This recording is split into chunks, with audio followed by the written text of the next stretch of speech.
Welcome to the Hawaii vacation! Ramen got 43 minutes to give birth, but the entire vacation basically took 43 minutes as well. We had a little bit last, or the week before last, but then we had this. And it was literally, it was still too long. It was really long. It was just really super bizarre because they didn't show anything. They'd be like, oh, we're going snorkeling. And then they'd just be cut to the next thing. And it was like, oh, okay. Okay, so it starts off with, they're discussing they're going to go to a little bistro, a little coffee place, a coffee bistro or something. And they talk about how mainstream LDS doesn't drink coffee, but in their church, it's more of a health thing that you shouldn't. And some of the family members do, and some of the family members don't. And they don't really go into it much more than that. And Cody's just in a bad mood this whole vacation. He is just... Him and Mary are getting back on the right track. He compliments her painting, you know, because it's on TV, and then he just ignores her for the next 10 years, so...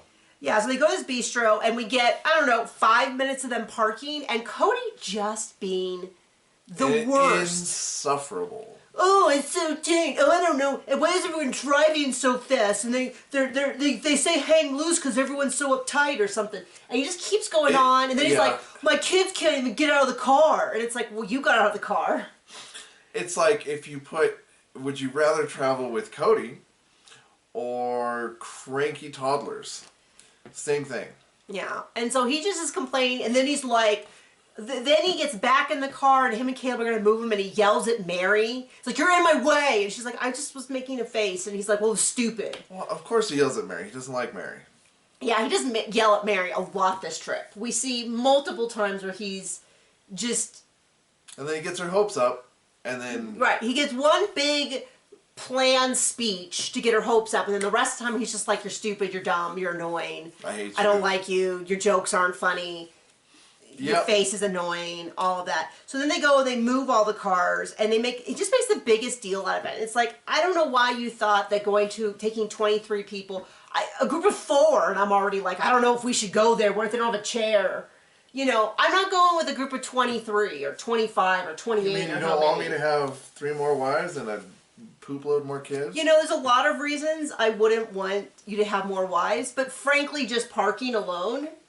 Just more people? Just having to, like, do anything with that many people. Like, I'm already done. I'm done. So, then he complains, he's going to have him and Caleb. Then he gets into, everyone's sitting down, and Cody stands up and is like, I have not explained how much of a douchebag I am, so let me just take a moment to tell you all. Dictator speech. Yeah, I mean, I'm not even joking. We're not even like... Don't care if you don't want to do it my way. This is the military. And I don't want to hear your complaints. I'm the general. I'm the president. And whether I'm right or wrong... You're all idiots and don't get to talk back. And I'm like, gosh. I mean, everyone's sitting down and eating. And he's like, hey, everyone's calm. And you can see, like, Logan and Hunter being like... You know, being like, oh, whatever, it's a free trip. If there ever was a question of who brought the chaos. Who, you know, it's like, I know they're just sitting there going, it's a free trip to Hawaii, it's a free trip to Hawaii, they let me, and Hunter, and Logan's case, he got to bring his smoke show of a girlfriend. Like, you know, they're just sitting there being like, just, So then it says, no matter how stupid I am, I'm in charge, and you're my military. And I was like, oh, gosh, just, you know. So endearing. Well, someone was saying recently about, I don't know, some idiot on the internet was like, you know, if you didn't have kids in your 20s, you wasted your 20s. And I'm like, hey, here's the deal.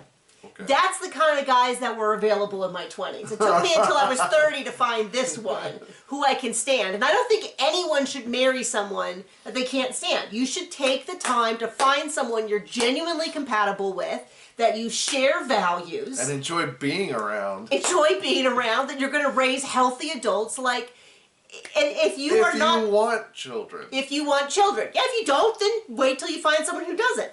Simple. Well, not simple. It's incredibly challenging. But the point is, you shouldn't be like, well, I'm 25 and it's time to get married. Right. What about you, buddy? You know, and so I'm not going to be shamed. And then, of course, we had infertility. So we had children when we had children.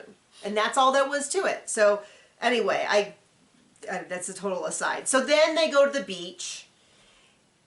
I kind of didn't understand any of this because Christine was like, the sand's really hot back there. The sand is cooler over here. And of course my thought was, yeah, but once the umbrellas are up, the sand's gonna be cooler than either place. Because the sand's not being heated from beneath. I know it's a volcanic island, but that's not what's happening here. And so Christine wants to move it. Christine tells Mary. Mary goes to Cody, or I never really got it, but then Mary went to Cody and was like, hey, Christine wants to move the beach things, because that's what she did at Thanksgiving with the tables. But Cody wasn't happy with either of them, and he's like, no, and then he yells at Christine about how, well, I said before I wanted to move them, and she's like, I wasn't here. And then... I mean, does that really matter? He told a wife about it at least, so just... Yeah, it's their job to figure it out. Right. But it was like the most, I was like, okay. So then they moved them, and Cody was just really, I mean, just, oh gosh, I wouldn't have to want to sit next to him on a plane, let alone travel with him. It was awful. So then they're at the beach with all of the kids, which just makes me nervous. I seldom went to the beach when I was a kid because my mom was also nervous, and so clearly it's passed down a little bit. But I wouldn't want to go to a beach with kids unless I could have like my hand on them, because it just makes me nervous. Right. But apparently it's safer than I think it is. But then afterwards they go to a waterfall, and all we literally get is, I don't know, 5 seconds of I think it was Hunter everybody taking pictures of the waterfall. And I was like, oh, it's a beautiful waterfall. None of the walk, none of this. And that was it. And I was like, okay, so we're really like speed running this. There's more important things, like 50 minutes of an eyebrow prank. I know. They're really speed running this vacation. They really got to fit in. I mean, when people are like, well, I don't think Cody's that bad, I'm like, watch this episode, because he's awful the whole way through. So then they get back, they're having dinner, and Cody comes in, and Cody's like, Mary, can Christine do that? Notice this isn't suggestive. Robin does it. Robin, his sweet special wife? Robin was at the beach. I was like, I wonder if she's actually going to be there, or if she's just hanging out at the house, but she was there. Cody's like, Mary, can Christine do that so we can go talk? And then they go out to like a porch and they sit outside, and he's just very serious. And then Gwen's like, you're in trouble, Mary, which I'm sure is exactly how Mary was feeling. And then he's like, I want to say thank you because the paintings were cool.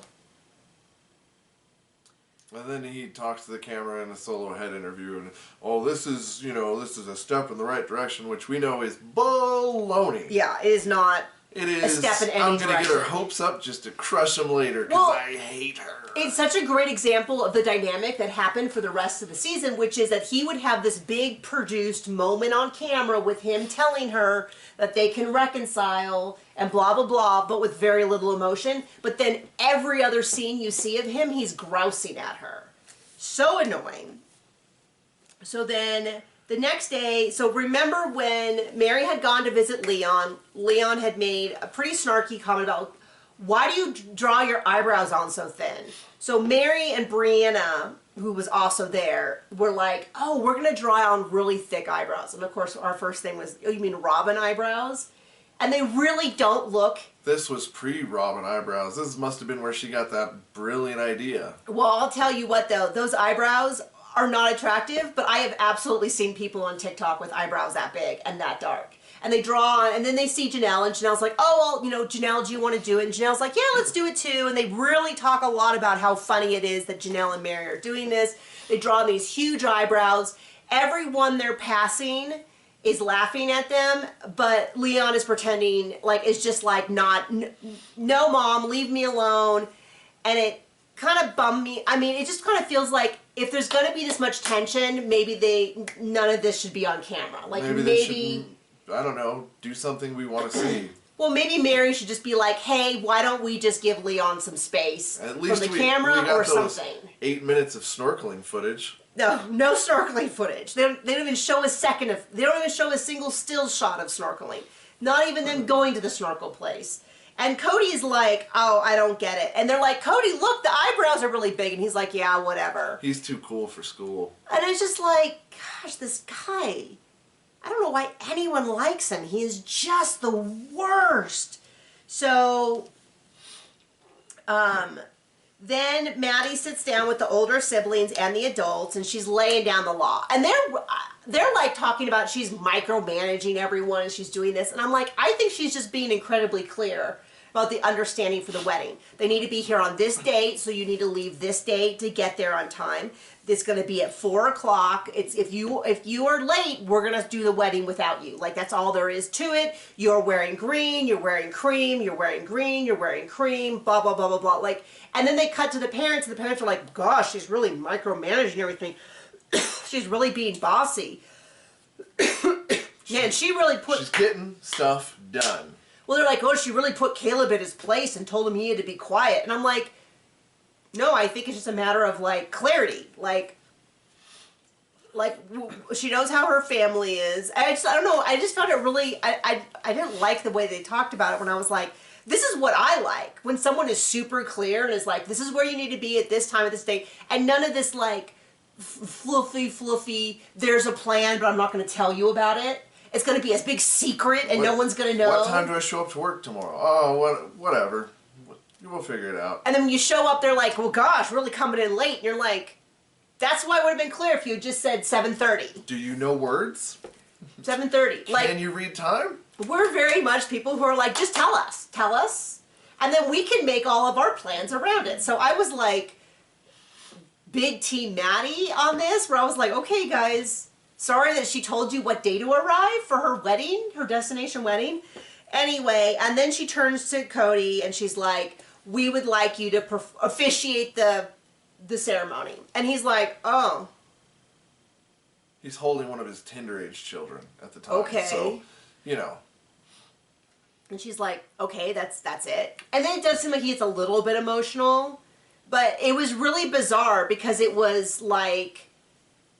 Now notice, I want you to point out, Robin, this whole episode... Sobbing Robin. We saw nothing of her. But here she leaps in to explain... She gotta explain it to us, because she's the only one who can explain not her kid's feelings. About how, you know, Cody expected that Caleb's dad would perform the ceremony. But, like, Cody doesn't even say anything. And then they kind of explain in an interview that Maddie, I mean, I cried. It was very heartbreaking, where Caleb explains his dad was an ex-pastor. So by the time this was filmed, his dad was no longer a pastor, but his dad had been a pastor. And his mother got a cancer diagnosis, and they needed to start immediately. And she passed away very soon after that. And Caleb was crying. Well, actually, he couldn't even say it. But eventually Maddie stepped in and just said she passed away about a month ago. And so the dad had said kind of like, it would be too much to try to do. It's going to be hard for him to kind of, my impression of it was that it was going to be kind of hard for him to pull it together for the wedding in general. And that he just wanted to focus all of his energy on getting through it. And I'm crying because I'm like, oh my gosh, this is so awful. This is so heartbreaking. But yeah, Robin was the one who stepped in and said, well, isn't Caleb's dad doing it?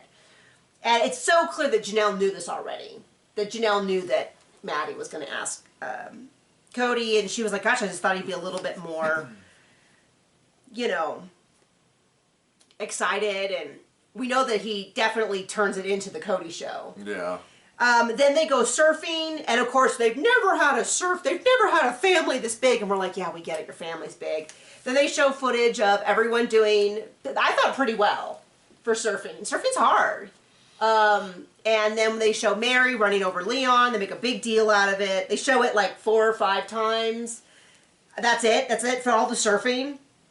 Then they go back and they show Cody, and he is absolutely the grumpiest because the family who owns the corporate retreat center or whatever that they're staying at has offered to throw them a luau.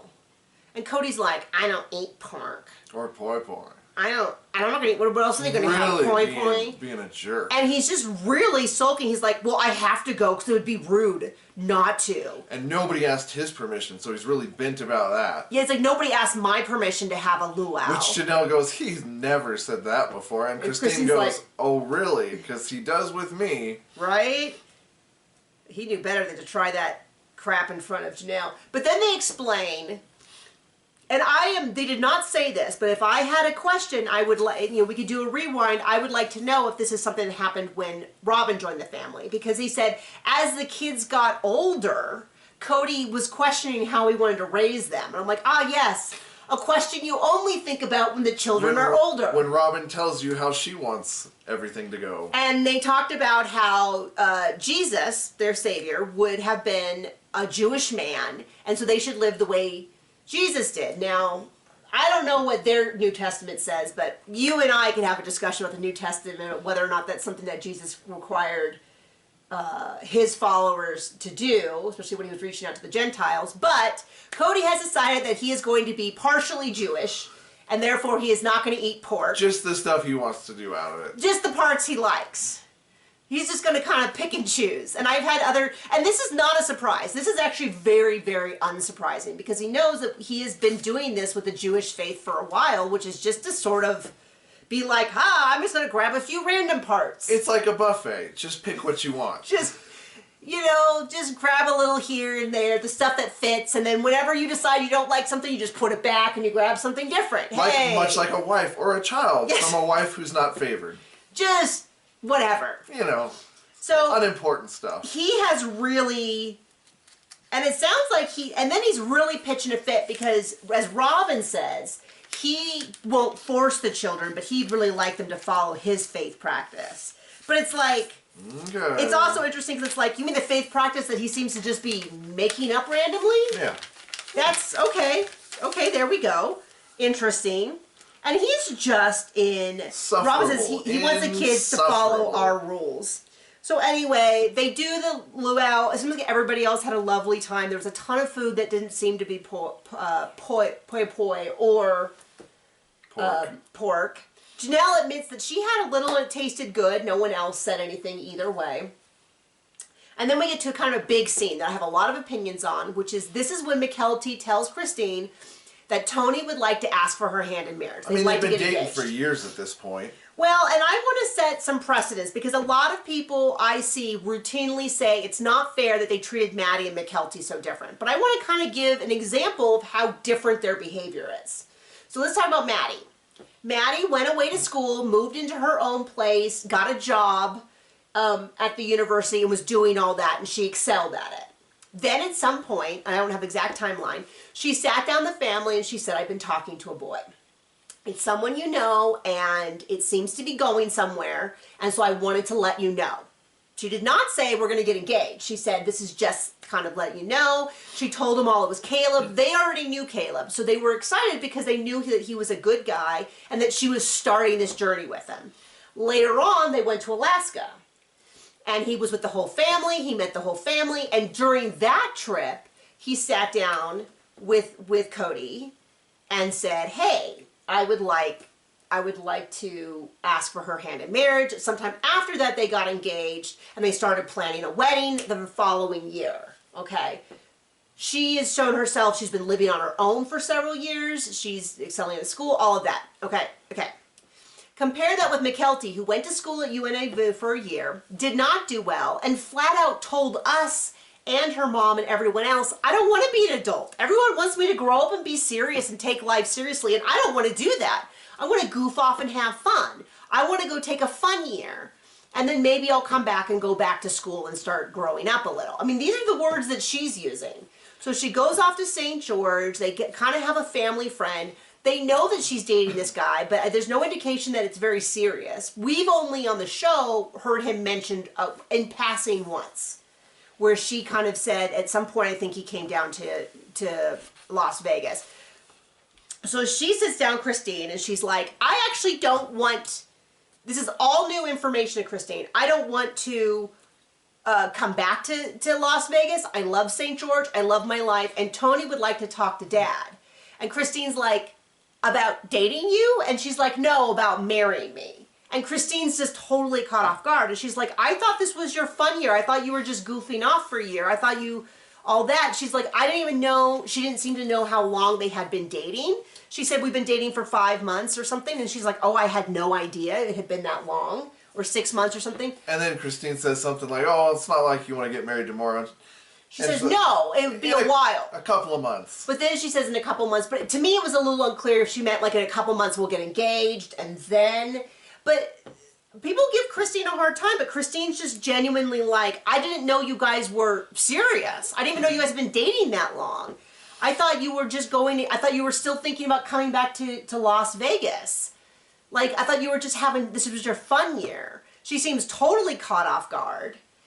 And, you know, then then Mykelti's like, well, you know, when they told Maddie, she leaped up and hugged Maddie. I thought she'd do the same. And it's like, well, first of all, there's a difference between mom and bonus mom. You know, that kind of thing. Secondly, I think Janelle already knew. So I think they were really just telling the rest of the family. Secondly, I think if she had been like, I'm really serious with Tony, I think I want to stay in St. George and see where this is going because we're getting really serious, I think Christine would have been like, wow, thank you for telling me. Right. I still had no idea, but I think if they hadn't brought up marriage in that exact conversation, I think it would have been a really different conversation. And I don't think, I mean, I get it. Maybe they were, I mean, maybe the real problem is that they were too assured of Maddie, but I see them as being two very different people. I'm sorry. I mean, I just don't see where it's this demonstration that it was so unfair to Maddie when Mykelti sat down and told us, I don't want to be an adult. I don't want to do adult things. I don't want to take life seriously. I want to goof off. And then you're like, oh, she wants to get married. That's the opposite of that. So anyway, so that's my opinion. Hey, you are totally welcome to feel differently. I know a lot of people do. I know a lot of people are on Mykelti's. I mean, clearly Mykelti was right. They're still together, so maybe it wasn't a mistake. I just understand why Christine was so thrown and so, like, confused. If she had not been told that Mykelti was going to stay in St. George, she didn't even seem to know how long Mykelti had been dating Tony. She didn't seem to know that her and Tony were all that serious. She thought Mykelti was asking for permission to, like, for Tony to seriously court her. And clearly that was not the case. So I kind of get why Christine was thrown off. Now, the wedding planning, we'll get to that when we get to the actual wedding, which I think is coming up next episode. If this is the end of the season, aren't there tell-nothings? No, because this is I think this is back when they used to do like what we're doing now, which is like a mini break. Gotcha. Where they would, I'll look at the dates, but yeah, it's called a season, but it's not really a season. Oh, okay. Because the next episode happens right after this. Gotcha. I mean, that's how that works. But anyway, thank you for joining us. I hope you have a great day. Bye.